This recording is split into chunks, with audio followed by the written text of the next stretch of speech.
do random people on the streets of Minneapolis think about farming in Minnesota? Let's find out.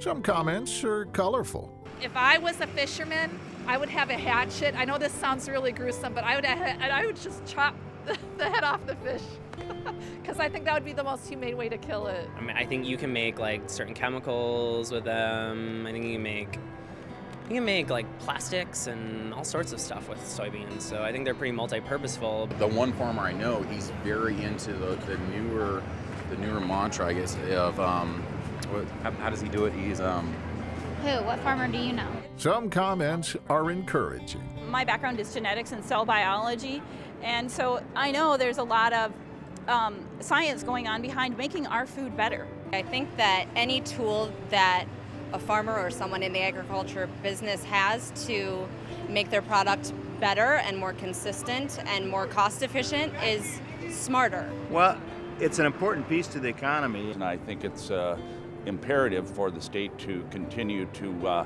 have the agricultural exposure that it does have. We trust the farmers. Absolutely. I love farmers. I'm a hunter.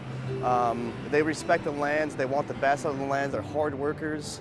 They're just a benefit to our country in general. Most are uninformed. I don't know much about farming. I don't pay attention.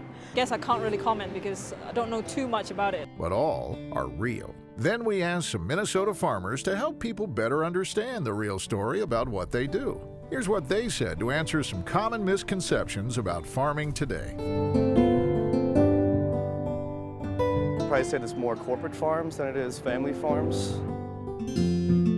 In Minnesota, 98% of the farms are family-owned. Corporate farms, a lot of the farms, there'll be 2-3 families working together, so yeah, they get some size to them. But they're still family-owned farms. They're still run by the families, and like I say, a lot of them have been there for close to 100 years.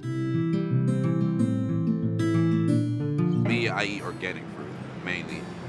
But like regular fruit, how much bug spray do you use to clean your fruit? We're doing meats and things like that. I try to do anything organic, grain-free, cage-free, things like that, free range for products. And also, like, as far as the chickens and the cows and the pigs go, are they using hormones? I'm a mom, first and foremost, and I'm a mother of 2 young children. When those children get sick and I take them to the doctor, if the doctor recommends an antibiotic to help them get over that illness, then I'm going to follow the doctor's recommendations. The same holds true for our dairy cattle, and when we do use an antibiotic, that milk is withheld from being sold. There are more hormones like estrogen in a leaf of cabbage than there are in a commonly consumed slice of hamburger. Naturally occurring hormones in both cabbage and hamburger. I don't like how animals are being farmed, essentially. It just doesn't seem right. You can tell when a pig is too warm or too cold, and you do have to manage that. That is part of raising hogs. To have a comfort level for your hogs is very important. Cow comfort is extremely important at Meyer Dairy.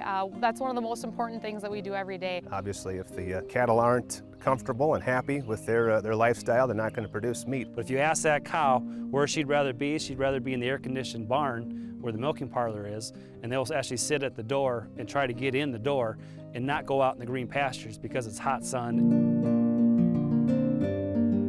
My family has recently stopped eating grains in general just because we started the paleo diet. I would like to ask farmers if they could go back to the way it was. So to go back to the old days isn't a real valid statement. We use less, might have bigger machines, we might use nutrients, but our carbon footprint per acre and per bushel today is so much less than it was in the 70s or the 50s. We got a very sustainable practice out here. Basically, when we take and do the soil tillage, we're kind of rolling that trash back underneath. With the herbicides, we're using them in a manner that's basically environmental friendly so that we can look at this and say down the road we have years and years that we can farm and we can have our kids farming out here. And I know that we're going to do and make good choices and make good decisions so that future generations can benefit from that. Minnesota farmers practice responsible, ethical agriculture for life. They call it just being good farmers. We call it the real story.